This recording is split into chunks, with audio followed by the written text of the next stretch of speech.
వెలుగుమట్ల భూదాన్ భూముల వ్యవహారం చుట్టే రాజకీయ దుమారం రాజుకుంటోంది. దాదాపు 600 మంది కుటుంబాలు ఇప్పటికే నిరాశ్రయులైనట్లు రాజకీయ పార్టీలు ఆందోళన వ్యక్తం చేస్తున్నాయి. ఆందోళనకారులకు మద్దతుగా ప్రస్తుతం కమ్యూనిస్టు పార్టీలతో పాటు బీఆర్ఎస్ కూడా జతకట్టి ప్రస్తుతం ఖమ్మం జిల్లా కలెక్టర్ను కలిసి వినతిపత్రం ఇచ్చేందుకు కూడా అడుగులు వేస్తున్నాయి. ఇప్పటికే ఈ అంశంపై పెద్ద ఎత్తున రాజకీయ దుమారం చెలరేగుతుంది. నిరాశ్రయులు ఎక్కడికక్కడ రోడ్డుపైకి వచ్చి ఆందోళన చేస్తున్నారు. ఖమ్మంలో కొంత ఉద్రిక్తమైనటువంటి వాతావరణం నెలకొన్న నేపథ్యంలో పోలీసులు కూడా అప్రమత్తమయ్యారు. ప్రస్తుతం ఈ అంశానికి సంబంధించి సిపిఐ ఎమ్మెల్యే ప్రజాపంద రాష్ట్ర కార్యదర్శి పోటు రంగారావు మనతో ఉన్నారు. ఆయనతో మాట్లాడి పూర్తి విషయాలు తెలుసుకునే ప్రయత్నం చేద్దాం. మీరు ఏం చెప్తారు? వెలుగుమట్ల భూదాన్ భూములకు సంబంధించిన అంశంపై గత కొద్దిసేపు క్రితం ఖమ్మం జిల్లా కలెక్టర్ కూడా ఒక ప్రెస్ నోట్ విడుదల చేశారు. దాదాపు 31 ఎకరాల 7 కుంటల భూమి, సుమారు 250 కోట్ల విలువ చేసే భూమిని తాము చట్టబద్ధంగా కాపాడామని చెప్పి ఖమ్మం జిల్లా కలెక్టర్ చెప్తున్నారు. మీరేమంటారు?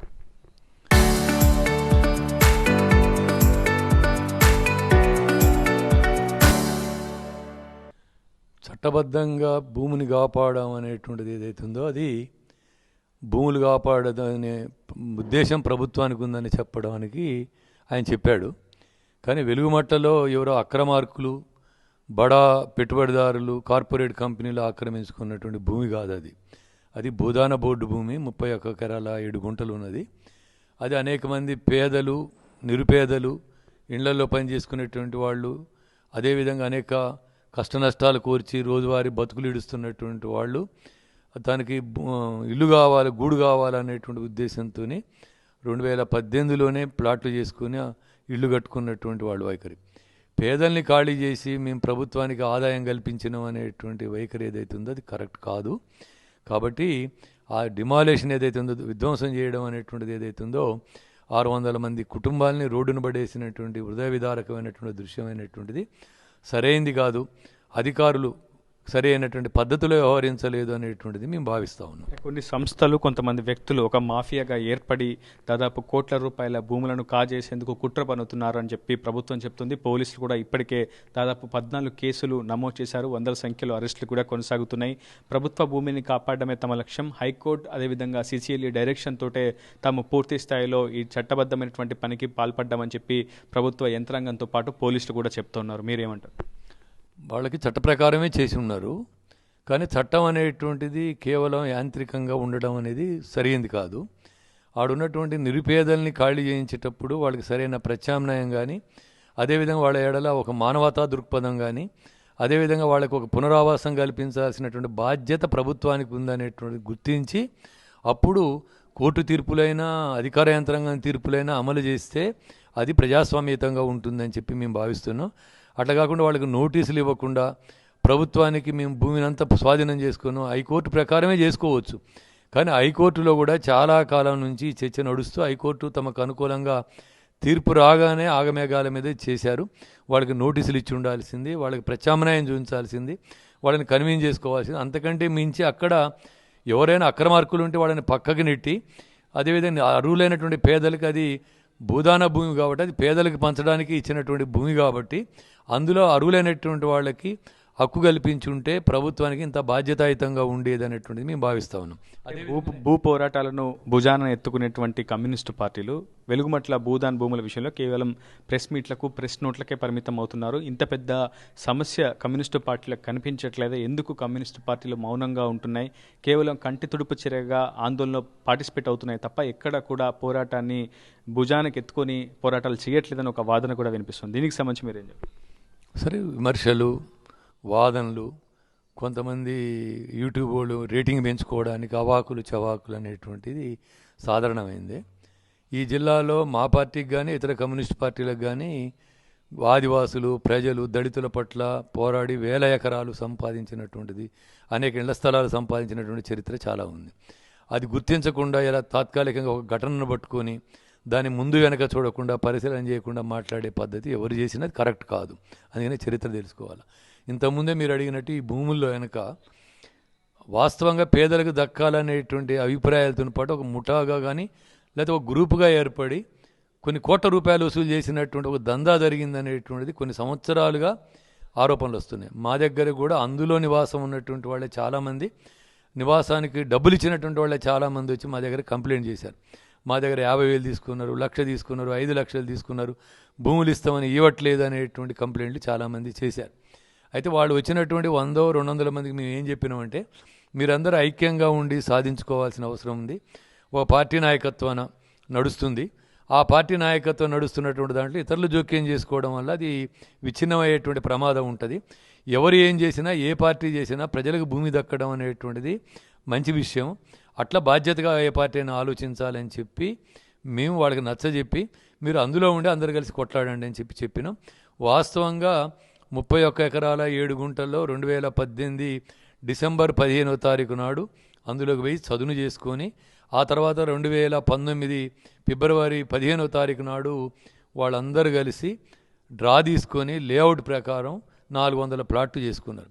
ఆ తర్వాత అక్రమార్కులు కొంతమంది తెరలేపి, అది ఆ పార్టీకి తెలుసో తెలియదో, ఆ పార్టీకి తెలుసుకుందో తెలియకుందో మాకు తెలియదు, కానీ పక్కన ఇంకో 30 ఎకరాలు ఉంది, మా అవసరమైనటువంటి వాళ్ళు రండి అని చెప్పి ఒక క్యాంపెయిన్ చేసి 5,000 నుంచి 7,000 మంది దాకా డబ్బులు వసూలు చేసినటువంటి ఆరోపణలు వస్తున్నాయి. దాదాపు కొన్ని కోట్ల రూపాయలు, 10-20 కోట్ల రూపాయలకు పైగా వసూలు చేశారనేటువంటిది ఆరోపణలు వస్తున్నాయి. ఆ ప్రజలే ఆరోపిస్తున్నారు. వందలాది మంది వచ్చిన వాళ్ళే కేసులు పెట్టున్నారు. పోలీస్ స్టేషన్లో కూడా కేసులు పెట్టారు. అన్ని పార్టీల దగ్గర తిరిగి చెప్పారు. అక్కడ ఉన్నటువంటి ప్రజలు ఒక పార్టీకి చెందినటువంటి వాళ్ళు కాదు, గూడు కోసం వచ్చినటువంటి వాళ్ళు, కష్టపడి ఇళ్లలో పనిచేసుకునే వాళ్ళు, హాస్పిటల్లో స్వీపర్ పని చేసుకునేటువంటి వాళ్ళు, చిన్న ఉద్యోగులు. వీళ్ళ చాటున కొంతమంది రెవెన్యూ ఉద్యోగులు, పోలీసు ఉద్యోగులు కూడా అందులో చేరారు. కొంతమంది బయట ఇండ్లు ఉన్నటువంటి వాళ్ళు కూడా భూమి వస్తుంది కదా అనేటువంటి తక్కువ రేటుకి చేరినటువంటి వాళ్ళు కూడా ఉన్నారు. అవన్నీ ఒక ఉద్యమంలో కొన్ని ఎర్రర్స్ ఉంటాయి, దానికి సంబంధించింది మేము దాన్నే ప్రధానంగా చూడలేదు. కాబట్టి అలాంటి అక్రమార్కులు ఉన్నటువంటి నేపథ్యం ఏదైతే ఉందో దాన్ని ఆ పార్టీ, ఆ పోరాటం చేసే సంస్థ సరి చేసుకోవాలా. అక్కడ ఉన్న ప్రజలు చాలామంది ఆ పార్టీ దగ్గరికి వెళ్ళి కంప్లైంట్ కూడా చేశారు. వాళ్ళకు విచారణ కమిటీ వేశారు. మరి అది ఏం తేల్చిందో ఏందో తెలియదు, కానీ ప్రజలు చాలా పెద్ద ఎత్తున ఆందోళన చేస్తే మేము భూములు ఇచ్చి డబ్బులు ఇచ్చినాం, భూములు ఇవ్వలేదు అనేటువంటిది. కాబట్టి దానికి సంబంధించినటువంటి ఒక పెద్ద వివాదము, అక్రమాలు నడుస్తున్నటువంటి అని ఆరోపిస్తున్న నేపథ్యంలో కమ్యూనిస్ట్ పార్టీలు, మా పార్టీ, ఇంకో పార్టీలు ఏదో చేయలేదనేటువంటి ఆరోపించడం అనేది, వాస్తవాలు తెలుసుకోకుండా మాట్లాడటం అనేది మేము భావిస్తూ ఉన్నాం. ఎందుకంటే ఇప్పుడు అక్కడ కూల్చేసేటప్పుడు మేము ఖండించినాం, ఆ బాధితులను పోయి కలిసినాం, అఖిలపక్షంగా ఏర్పడి కలెక్టర్ని కలుస్తున్నాం. అదేవిధంగా రేపు బాధితుల పక్షాన మేము అందరం కలిసి కూడా పోరాటం చేయడానికి సిద్ధపడ్డాం. ఎవరు వచ్చినా కూడా అందరికి పోయి అక్కడే మాకు పునరావాసం కల్పించాలా, పక్కా ఇల్లు ఇవ్వాలి, ఇందిరమ్మ ఇల్లు ఇవ్వాలి అని చెప్పి మా పార్టీ డిమాండ్ చేస్తుంది. ప్రభుత్వానికి కానీ, ఈ జిల్లా మంత్రులకు కానీ, అధికారులకు కానీ బాధ్యత ఉంది అనేటువంటిది. భూమి స్వాధీనం చేసుకున్నాం అనే సంతోషమే కాదు, పేదల గూడు చెదరగొట్టాము కాబట్టి వాళ్ళకి ఒక గూడు కల్పించాలనేటువంటి బాధ్యత కూడా వాళ్ళ మీద ఉంది అనేటిని భావిస్తున్నాం. దీనికి కులాలకు అంటగట్టడము, పార్టీలకు అంటగట్టడము, కొంతమంది ఉత్సాహపరులైనటువంటి, అతి ఉత్సాహపరులైనటువంటి యూట్యూబర్లు కులాల పేరుతోనే నిందించటము, అదేవిధంగా ముఖ్యంగా కమ్యూనిస్టులను నిందించడం అనేటువంటిది కాదు. టీఆర్ఎస్ ప్రభుత్వం వాళ్ళని కూలగొట్టడానికి ప్రయత్నం చేసింది. టీఆర్ఎస్ పార్టీ ఉన్నప్పుడే, అధికారంలో ఉన్నప్పుడే కావాల మీద 100 ఇళ్లను, పక్క ఇళ్లను కూలగొట్టినటువంటి చరిత్ర ఉన్నది, మనందరం చూసాం. అదేవిధంగా బ్యూటిఫికేషన్ పేరుతోని ఇక్కడ ఉన్నటువంటి కాలువ మీద అన్ని ఇళ్లను తొలగించినటువంటి పరిస్థితిని వీటన్నిటికీ పునరావాసం కల్పించాలని చెప్పి అడిగినాం. కాబట్టి నేను ఆడ కూలగొట్టే టైంలో 1000 మంది పోలీసులు ఉన్నప్పుడు ఎవరిని పోనీయలేదు. ఆడిపోయి అడ్డం పడలేదని అంటే అది ప్రాక్టికల్గా వాస్తవిక పరిస్థితిని అర్థం చేసుకోవడం కాదు. కాబట్టి ప్రజలు కానీ, మీడియా కానీ, ప్రభుత్వం కానీ, అధికారులు కానీ అర్థం చేసుకోవాల్సింది ఏంటంటే భౌతిక పరిస్థితులకు అనుగుణంగా ప్రజలకు అన్యాయం జరగవద్దు అనేటువంటిది మేము కోరుతా ఉన్నాం. ఇక్కడ ఆ ప్రజలకి ఖచ్చితంగా గూడు చూపించాలా, పక్కా ఇల్లు నిర్మించాలా, పట్టా హక్కులు ఇవ్వాలా. అందులో కూడా అక్రమార్కుల్ని శిక్షించండి, తప్పుడు ఉన్నటువంటి వాళ్ళని పక్కన నెట్టండి, అంతకుముందు ఆస్తులు ఉన్నటువంటి వాళ్ళని పక్కన నెట్టండి. అరువులైనటువంటి పేదలు ఎవరైతున్నారో బంగారం తాకట్టు పెట్టి, అదేవిధంగా అప్పులు తెచ్చుకొని, ఎక్కడన్నా ఉన్న కుంటా సెంట్ అమ్ముకొని ఇల్లు కట్టుకొని కళ్ళ ముందే కూలిపోతున్నప్పుడు ఉదారక దృశ్యాలు ఉన్నాయి. చిన్న పాపలు, చదువుకునేటువంటి, ఎగ్జామ్స్ రాసేటువంటి పిల్లలు కూడా బాధలు పడుతున్నటువంటి పరిస్థితి, అలా బజార్లో ఉండేటువంటి పరిస్థితి అన్యాయమైంది. కాబట్టి ప్రభుత్వమే స్పందించాలా, ప్రభుత్వం వాళ్ళకి ఇవ్వాలా.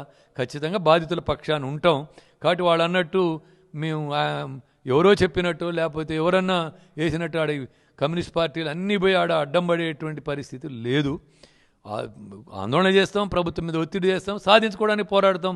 ఇట్లా అనేక పోరాటాలు చేసి కొన్ని విజయాలు సాధించిన ఉన్నాయి, కొన్ని సాధించినవి కూడా ఉన్నాయి. అది సహజంగా ఎవరైనా సరే.